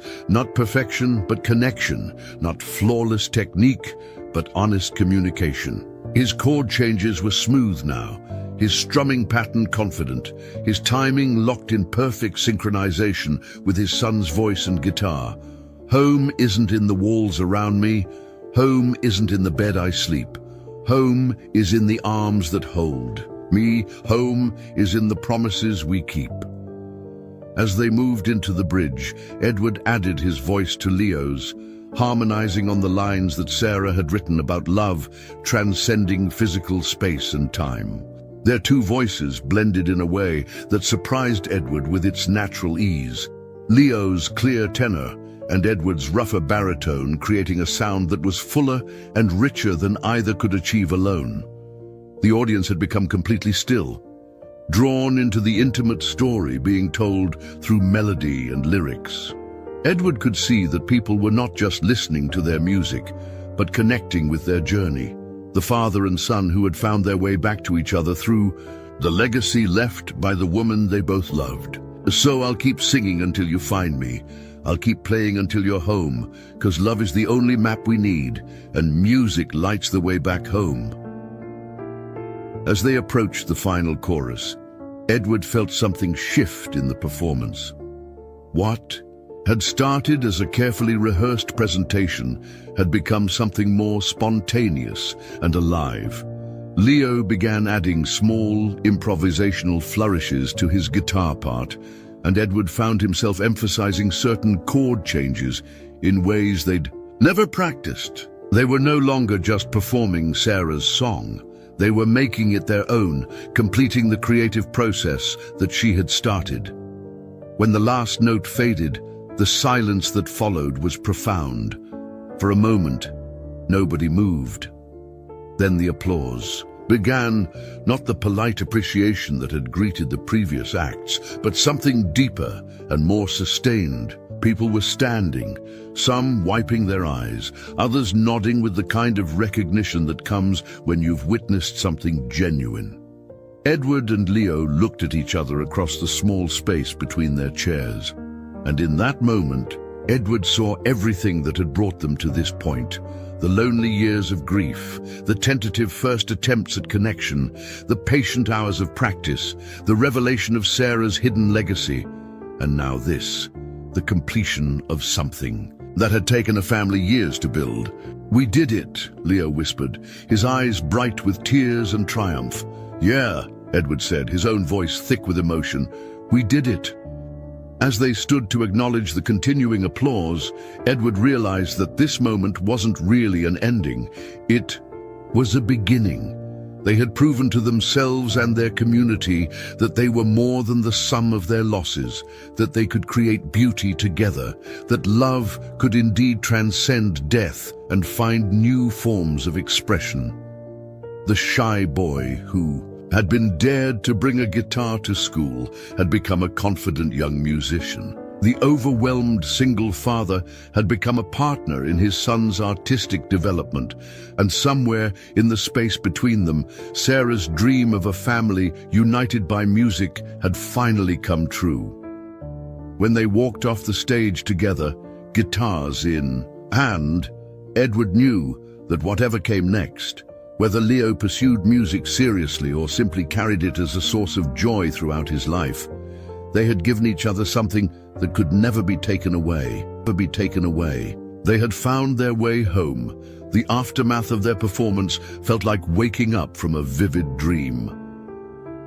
Edward and Leo sat in the hallway outside the gymnasium, their guitars propped against the wall, still processing what had just happened. The applause was still ringing in Edward's ears, but more than that, he was trying to absorb the transformation he'd witnessed in his son during those 5 minutes on stage. Leo had been luminous up there, not just musically, but personally. The shy, withdrawn boy who usually spoke in whispers had commanded that room with quiet confidence, had shared the most vulnerable parts of their story without hesitation, had performed Sarah's song like he'd been born to carry her musical legacy. "Forward." "Dad," Leo said, leaning against Edward's shoulder. "I think I understand now why Mom loved music so much." Edward wrapped his arm around his son, pulling him closer. "Yeah? What do you understand? It's not really about the notes or the chords or whether you play everything perfectly," Leo said, his voice still soft but filled with new certainty. "It's about the feeling you get when you realize you're not alone. When you sing something true and other people recognize it because they felt it too." Edward nodded, thinking about the faces in the audience during their performance, the way people had leaned forward, the way some had closed their eyes to listen more deeply, the way the entire room had seemed to breathe together during the unquiet moments of the song. "Your mom would be so proud of you," Edward said, "not just for how beautifully you played, but for how brave you were up there. Sharing something that personal with a room full of people takes real courage." Leo was quiet for a moment, then asked, "Do you think she was watching? Like actually watching?" Edward considered the question seriously. 3 years ago, he would have given Leo a carefully non-committal answer about how people live on in our memories and hearts. But tonight, after experiencing the almost mystical way that Sarah's presence had seemed to fill their music, he found himself believing in possibilities he'd previously dismissed as wishful thinking. "I think," Edward said slowly, "that love doesn't just disappear when someone dies. I think it finds new ways to exist, new ways to connect us. And tonight, when we were playing her song, when we were honoring everything she taught you about music, I think she was there. Maybe not in a way we could see, but in a way we could feel." Clara Hill appeared in the hallway, her eyes still bright with tears from the performance. "That was extraordinary," she said, settling onto the floor beside them. "I've been to a lot of musical performances in my career, but I've never heard anything quite like that. You two didn't just play Sarah's song, you completed it, you made it whole." Edward looked at Clara, this woman who had carried Sarah's secrets for years, waiting for the right moment to share them. "Thank you for coming, and thank you for giving us the missing pieces. I don't think we could have gotten to tonight." Without understanding what Sarah was really planning for Leo, Clara smiled. "That's the thing about Sarah's plan. It was never really about specific lessons or programs or formal training. It was about creating a foundation of love and support that would allow Leo's natural gifts to flourish when he was ready. What you two have built together over the past few months, that's exactly what she was hoping for. Mrs. Patterson appeared with a clipboard and a warm smile. The judges want to announce the winners in a few minutes, but I wanted to tell you both that you've already won something more important than any trophy. You've reminded all of us why we do these shows, not for competition, but for community, for sharing the things that matter most. As other families began gathering in the hallway, Edward noticed something different about how people were interacting with Leo. Classmates who had barely acknowledged his existence before were approaching him with genuine admiration. Dylan Martinez, the boy whose dare had started this entire journey, walked up with an expression that mixed embarrassment with newfound respect. "Leo," Dylan said awkwardly, "that was really cool. I mean really, really cool. I'm sorry about, before, when I said you probably couldn't play." Leo looked at Dylan with the kind of generous spirit that reminded Edward so much of Sarah. "It's okay. Sometimes people say things when they don't know the whole story." Edward watched this exchange with amazement. His son, who had spent years being the target of casual cruelty from kids like Dylan, was offering forgiveness with grace and maturity that many adults never achieved. The confidence Leo had gained through music wasn't just performance confidence, it was life confidence, the kind that comes from knowing you have something valuable to offer the world. Frank Kelly appeared in the hallway, still wearing his work clothes from the construction site he'd left early to attend the show. "Edward, I had to come see what was so important that you've been cutting out early every day." And he paused, looking genuinely moved. "Now I understand. That was something special, man. Really special." Edward felt a flush of gratitude toward his boss, who had grumbled about the schedule changes but had ultimately supported Edward's commitment to his son. "Thanks for being flexible with the work schedule, Frank. I know it wasn't easy." Frank waved off the thanks. "You know what I learned tonight. Sometimes the most important construction project isn't the one you're getting paid for. Sometimes it's the one you're building at home." When the judges announced the winners, Leo and Edward took third place in the family category, an honor that felt both meaningful and irrelevant. The real victory had happened during those 5 minutes on stage when they'd shared Sarah's legacy with their community and proven to themselves that they could create something beautiful together. Driving home through the quiet streets of their neighborhood, Edward glanced in the rearview mirror at Leo, who was holding his third-place ribbon and humming the melody of Finding Home under his breath. "So," Edward said, "what happens now? Do you want to keep playing? Maybe take some real lessons with a professional teacher?" Leo was quiet for a moment, considering the question. "I want to keep playing with you," he said finally. "Maybe we could learn some new songs. Maybe I could write some of my own, and maybe..." He paused, working up courage for something. "Maybe we could play at other places sometimes, like the community center, or maybe even at Mom's grave on her birthday." Edward's throat tightened at the suggestion. They'd never played music at Sarah's grave.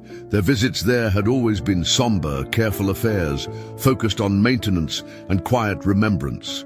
But the idea of bringing her songs to her resting place, of filling that space with the music she'd loved and the legacy she'd carefully preserved, felt like exactly the right way to honor her memory. "I think that's a beautiful idea," Edward said. "I think she'd love to hear how the song turned out." When they got home, they sat on their front porch, despite the December cold, tuning their guitars under the glow of the porch light. Leo played Finding Home one more time, softly, like a lullaby for the sleeping neighborhood. Edward provided the gentle accompaniment, his fingers moving across the strings with the confidence that came from months of patient practice. As the last notes faded into the winter air, Edward realized that they had achieved something he'd never thought possible when this journey began. They hadn't just learned to play music together, they'd learned to be a family again, different from what they'd been when Sarah was alive, but complete in its own way. Leo leaned against his father's shoulder, both of them still holding their guitars, both of them finally understanding that home wasn't a place they'd lost when Sarah died. Home was what they'd built together through patience, practice, and the kind of love that refuses to be diminished by loss. In the distance, a neighbor's dog barked once and then fell silent. The street was peaceful, familiar, safe. Their small house glowed warmly behind them, no longer feeling like a museum of memories, but like a place where new stories were being written every day. Edward looked up at the stars, clearly visible in the cold December sky, and whispered a quiet thank you to Sarah for leaving them the tools they'd needed to find their way back to each other. Then he and Leo went inside, put their guitars carefully in their stands, and began planning the next chapter of their musical adventure. Because some stories don't end with the final performance. The best ones just begin there. 6 months later, Edward stood in the soft morning light of Riverside Memorial Gardens, watching Leo carefully arrange the guitar picks around Sarah's headstone. It had become their monthly ritual, visiting on the anniversary of her death with their guitars, playing the songs that connected them to her memory, and adding a small token to the collection of mnemonics that had grown around her grave marker over the years. Today's visit was different, though. Today marked not just the anniversary of Sarah's passing, but the celebration of something new. Leo had been accepted into the Cedar Falls Youth Music Program, a selective summer intensive for musically gifted children. More importantly, Edward had been asked to assist with the program as a volunteer mentor for other parents who wanted to learn alongside their children. "Ready, Dad?" Leo asked, settling cross-legged on the grass with his guitar. At 12, he had grown taller and more confident, but he still possessed the gentle thoughtfulness that had always been his defining characteristic. His musical abilities had blossomed in ways that continued to amaze Edward, not just technically, but emotionally. Leo had written 3 original songs in the past few months, each one reflecting a maturity and depth of feeling that seemed to come from some inexhaustible well of creativity. Edward positioned himself beside Sarah's headstone, running his fingers along the engraved text that read, "Sarah Michelle Fisher, beloved wife, mother, and keeper of songs." Below that, they had added a line that Leo had composed, "Her music lives on." They began with "Finding Home," their voices harmonizing in the way that had become as natural as breathing. Edward's guitar playing had evolved far beyond those first clumsy chord progressions. He would never be a virtuoso, but he had developed a solid, reliable technique that perfectly complemented Leo's more intricate style. More than that, he had discovered his own musical voice, a rhythm-focused approach that created space for Leo's melodies to soar. As they played, Edward thought about all the ways their lives had changed since that November evening when Leo had first shared Sarah's song. The transformation hadn't been dramatic or sudden. It had been built through small, consistent choices to prioritize connection over convenience, vulnerability over safety, hope over fear. Their home had become a place where music lived again. Leo practiced daily, sometimes working on technical exercises, sometimes improvising melodies that seemed to emerge from pure inspiration. Edward had continued his own musical education, not because he harbored any illusions about becoming a serious guitarist, but because learning alongside his son had become one of the most meaningful aspects of their relationship. They had performed together 7 more times since the talent show, At community center events, church gatherings, and a local coffee shop that hosted acoustic nights. Each performance had been different, but all of them had carried the same spirit of authentic connection that had made their debut so memorable. They weren't performing to impress or to advance any particular agenda. They were sharing their story through music, offering their experience of healing to anyone who might find comfort or inspiration in it. The ripple effects had been unexpected and profound. Other families in their community had been inspired to explore music together. Mrs. Chen from next door had started taking piano lessons with her granddaughter. Frank Kelly had bought a bass guitar and convinced two other guys from the construction crew to form a weekend band. Dylan Martinez, the boy whose dare had inadvertently started their musical journey, had asked his parents for drum lessons and was now part of the middle school jazz ensemble. But the most significant change had been in Edward and Leo's relationship itself. They had learned to communicate not just through words, but through the language of shared creativity. When Leo was struggling with anxiety about starting middle school, they wrote a song together about facing new challenges. When Edward was feeling overwhelmed by work stress, Leo would suggest an impromptu practice session that invariably left them both feeling more centered and connected.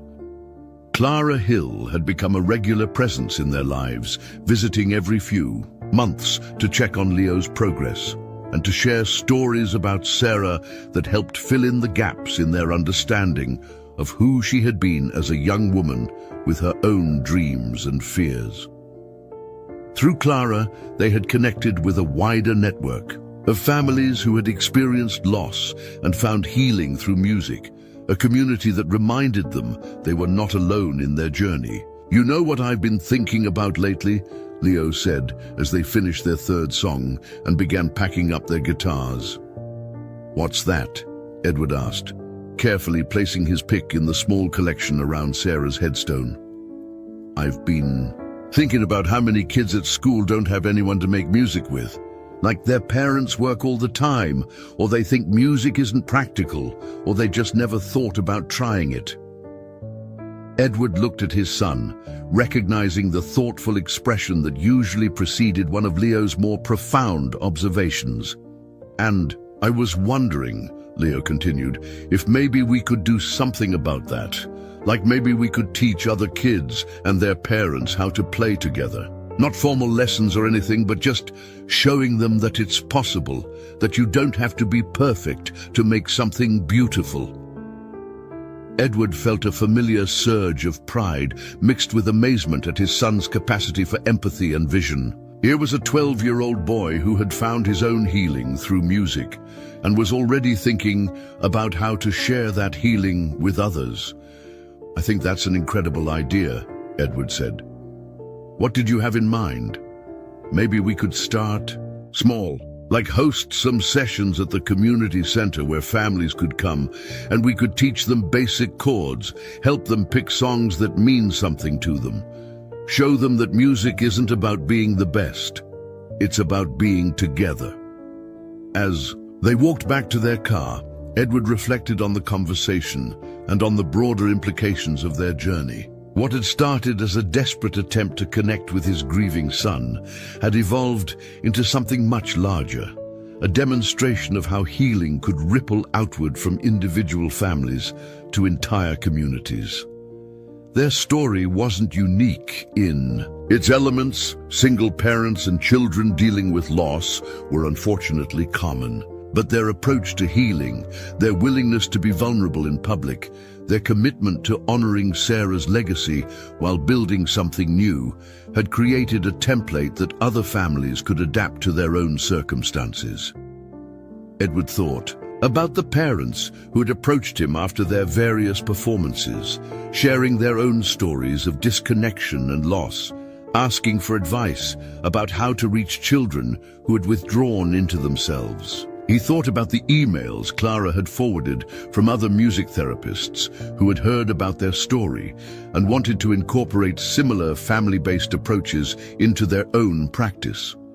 Most of all, he thought about the moment during their talent show performance when he had looked out at the audience and seen not judges or critics, but a community of people who were hungry for authentic connection, for stories of resilience, for evidence that love could indeed triumph over loss. "Dad," Leo said as they drove through their familiar neighborhood, "do you think Mom knew this would happen? Not just that we'd learn to play her songs, but that we'd help other people learn to play together too?" Edward considered the question, thinking about Sarah's original plans for Leo's musical education, her careful documentation of his early abilities, her letters to Clara filled with dreams and hopes for their family's future.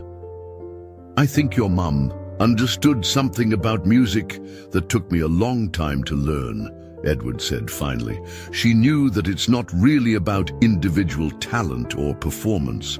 It's about connection. It's about building bridges between people who might otherwise never find a way to understand each other." He paused, glancing at Leo in the passenger seat.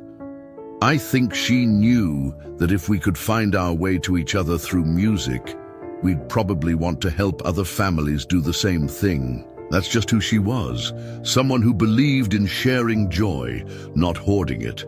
That evening, as they sat on their front porch with their guitars, working out the details of their community music program, Edward marveled at how completely their lives had been transformed by a single moment of crisis that had forced them both to step outside their comfort zones. The shy boy who had been dared to bring a guitar to school had become a confident young musician with a vision for helping others. The overwhelmed single father had become a partner in his son's artistic development and an advocate for family-based healing.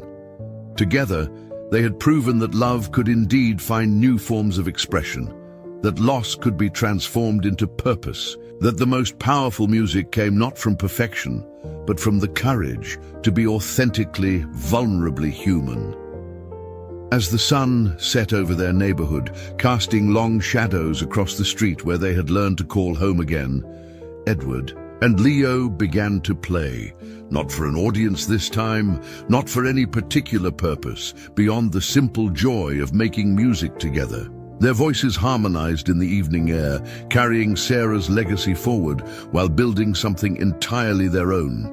And in houses up and down their street, neighbors paused in their evening routines to listen, to remember their own dreams of connection, to consider the possibility that it might not be too late to pick up an instrument, to reach across the spaces that separated them from the people they loved most, to discover that home was not a place but a feeling, and that feeling could be built one note, one song, one shared moment of courage at a time, because sometimes the most powerful changes begin with the smallest acts of faith, a father willing to learn something new, a son brave enough to share his gifts, a community ready to believe that music, like love, is meant to be shared, to be shared. If this story has touched something in your heart, we invite you to consider the possibilities in your own life. What bridges might you build with the people you love? What fears might you face together?